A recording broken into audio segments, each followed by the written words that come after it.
Assalamualaikum warahmatullahi wabarakatuh. Waalaikumsalam warahmatullahi wabarakatuh. Wabarakatuh. Di sini saya akan mempresentasikan materi tentang koloid dari kelompok 2 yang beranggotakan Rianti Susilawati, saya sendiri Agung Kurnia, dan Sinta Nuraisa. Materi pertama akan disampaikan oleh Rianti Susilawati.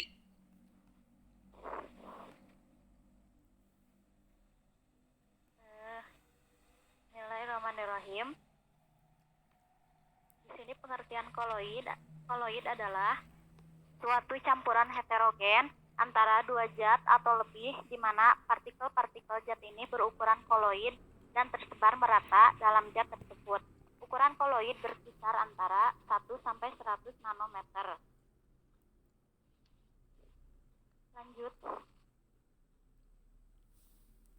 Perbandingan antara sifat larutan, koloid, dan suspensi. Sifat larutan ada 1 fase, pada koloid 2 fase, suspensi 2 fase.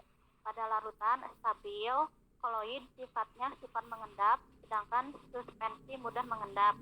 Pada larutan tidak dapat disaring, pada koloid dapat disaring dengan penyaring ultra, sedangkan pada suspensi dapat disaring. Pada larutan homogen, pada koloid tampak homogen, sedangkan pada suspensi heterogen.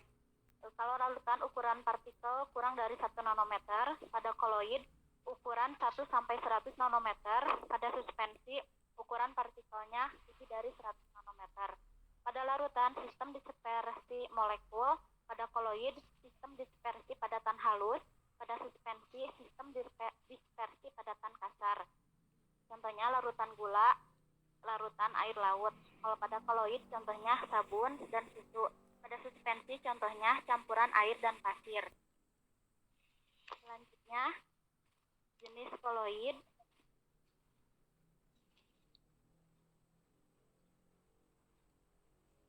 Lanjut. Jenis koloid. Jenis koloid 1 aerosol atau padatan, fase terdispersinya padat, medium pendispersinya gas, sedangkan contohnya asap, debu. Pada sol atau sol padatan, fase terdispersinya padat, medium pendispersinya padat, contohnya kaca berwarna. Pada koloid emulsi, fase terdispersinya cair, medium pendispersinya cair, contohnya susu, santan, krim, lotion. Pada aerosol atau cair, fase terdispersinya cair, medium pendispersinya gas, contohnya kabut dan awan. Jenis koloid emulsi padat, fase terdispersinya cair, medium pendispersinya padat, contohnya keju, mentega, dan mutiara. Jenis koloid buih atau busa, fase terdispersinya padat, contohnya krim, kocok, busa, sabun. Pada jenis koloid busa padat, fase terdispersinya gas, medium pendispersinya padat, contohnya karet, busa, batu apung.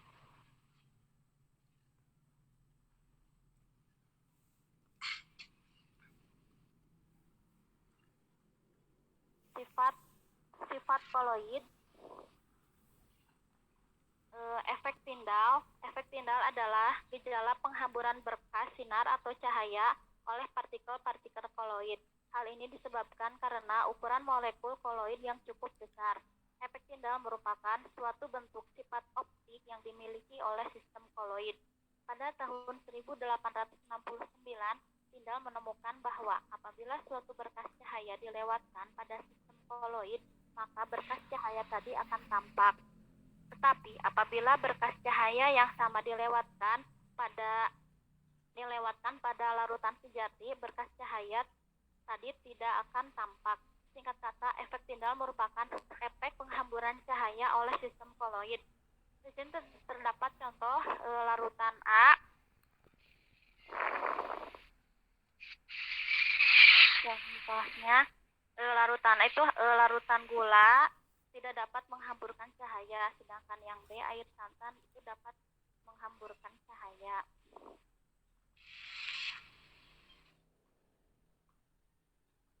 Itu juga masih sama contoh dari efek Tyndall. Selanjutnya, gerak Brown atau gerak acak. Gerak Brown ialah gerakan partikel-partikel koloid yang senantiasa bergerak lurus tapi tidak menentu, atau gerak acak atau tidak beraturan. Jika kita amati koloid di bawah mikroskop ultra, maka kita akan melihat bahwa partikel-partikel tersebut akan bergerak membentuk zigzag. Nah, pergerakan zigzag ini yang dinamakan gerak Brown. Partikel-partikel suatu zat senantiasa bergerak. Gerakan tersebut dapat bersifat acak seperti pada zat cair dan gas. Itu dinamakan gerak Brown. Sedangkan pada zat padat hanya beroscilasi di tempat atau tidak termasuk gerak Brown. Di sini ada contoh gerak Brown.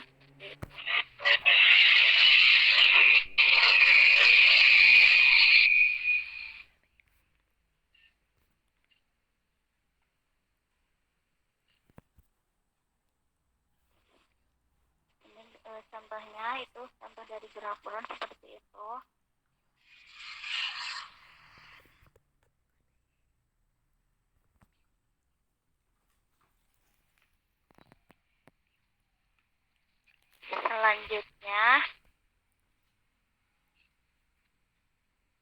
Selanjutnya elektroforesis.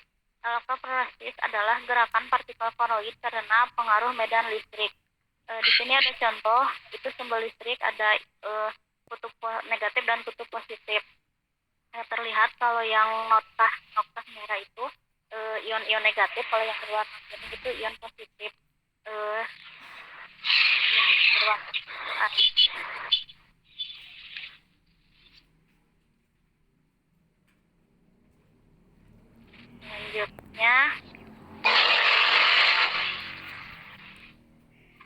Selanjutnya adsorpsi. Adsorpsi adalah penyerapan terhadap partikel atau ion atau senyawa yang lain sehingga partikel koloid bermuatan. Di sini bisa dilihat ada muatan negatif pada Cl dan muatan positif pada hidrogen.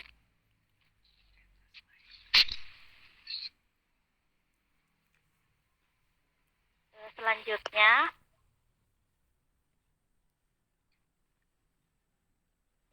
koagulasi. Koagulasi adalah penggumpalan partikel koloid sehingga membentuk endapan karena kerusakan stabilitas sistem koloid.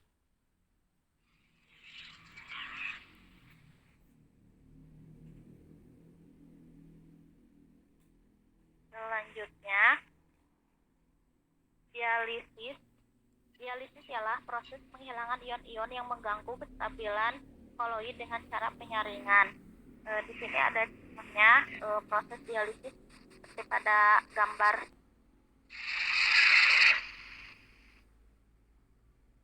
Jadi kalau yang dialisis ion-ionnya dihilangkan karena mengganggu kestabilan koloidnya.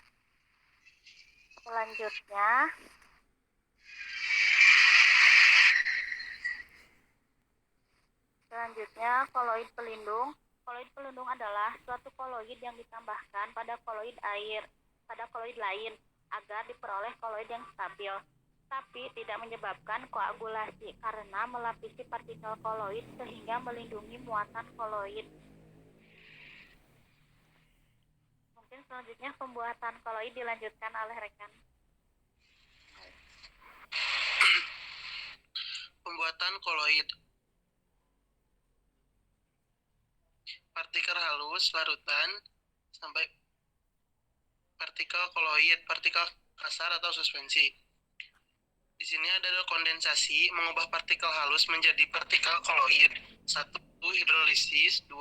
Redoks, 3. Dekomposisi, 4. Pengertian pelarut. Dan semua reaksi yang bahan bakunya berupa larutan. Dispersi, mengubah partikel kasar menjadi partikel koloid. Yang 1. Busur Bredig, 2. Peptisasi, 3. Mekanik atau digiling. 1. Cara kondensasi adalah penggabungan partikel halus menjadi partikel yang berbentuk koloid. Pembanding proses ini akan mengumpulkan ion larutan menjadi koloid. Penggantian pelarut. Cara membuat koloid dengan mengganti zat. Pengembunan uap. Uap raksa dialirkan melalui air dingin sehingga membentuk sol raksa. Reaksi pengendapan. Dua larutan yang mengandung larutan elektrolit dicampurkan sehingga menghasilkan endapan berukuran koloid. Ini ada reaksi redoks 2HS ditambah SO menghasilkan H2O tambah 3S. Penghidrolisis FeCl direaksikan dengan 3H2O menghasilkan FeOH ditambah 3HCl. Dekomposisi rangkap AgNO3 direaksikan dengan 3HCl menghasilkan AgCl tambah H2NO3. Reaksi penggambaran untuk membuat koloid garam yang sukar larut. AgNO3 direaksikan dengan NaCl menghasilkan AgCl ditambah NaNO3. Dispersi adalah memecah partikel kasar menjadi partikel koloid. 1. Cara mekanik partikel kasar digerus sampai tingkat kehalusan tertentu, lalu didispersikan ke medium. Ekstraksi membuat sol belerang. Yang kedua, cara peptisasi, endapan dipecah dengan zat pemecah menjadi partikel koloid. Ekstraksi agar dipeptisasi dengan air.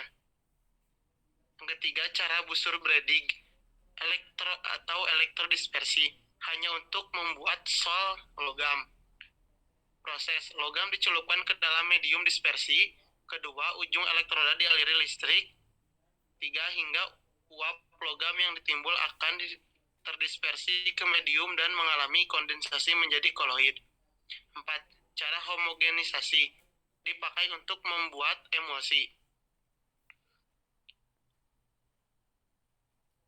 Contoh koloid dalam kehidupan sehari-hari yaitu susu, mayonnaise, agar-agar, selai, sabun, santan, dan lain-lain. Terima kasih, sekian presentasi dari kelompok kami. Mohon maaf bila ada kekurangan. Apakah ada yang ditanyakan?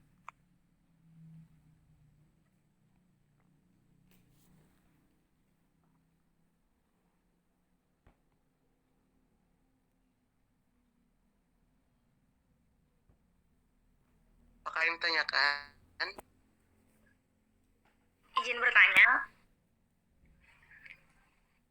Abiola. Iya, Sof.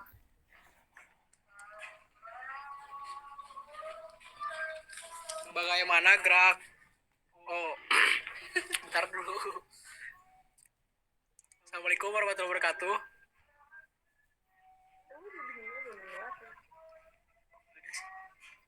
Waalaikumsalam warahmatullahi wabarakatuh.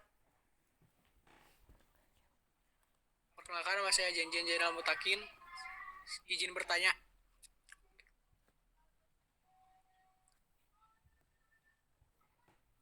Bagaimana gerak Brown bisa terjadi?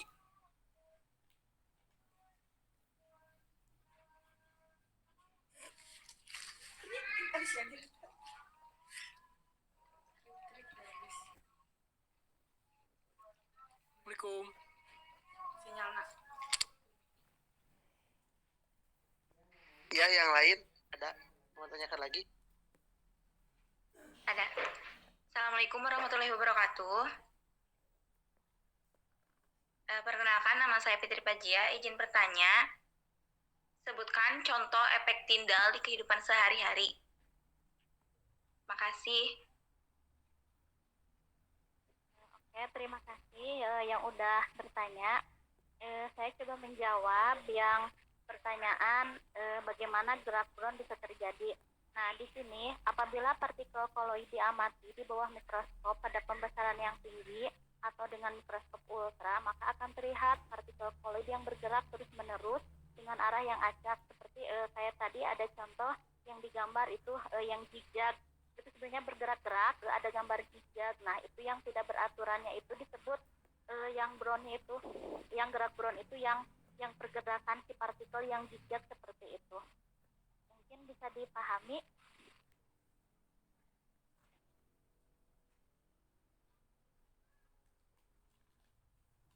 Halo, apakah bisa dipahami jawaban dari saya? Bisa. Terima kasih. Mungkin pertanyaan kedua selanjutnya akan dijawab oleh rekan saya.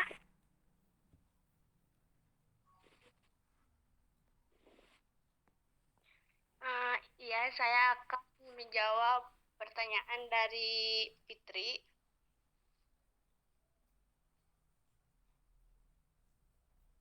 Dalam kehidupan sehari-hari, efek timbal dapat kita amati, yaitu sorot lampu proyektor dalam gedung bioskop yang berasap dan berdebu, sorot lampu mobil pada malam yang berkabut berkas sinar matahari melalui celah daun pohon-pohon pada pagi hari yang berkabut.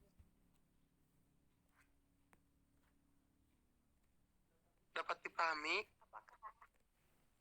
Ya, makasih. Jika sudah, terima kasih kepada kelompok 8 yang telah memperhatikan dan bertanya juga.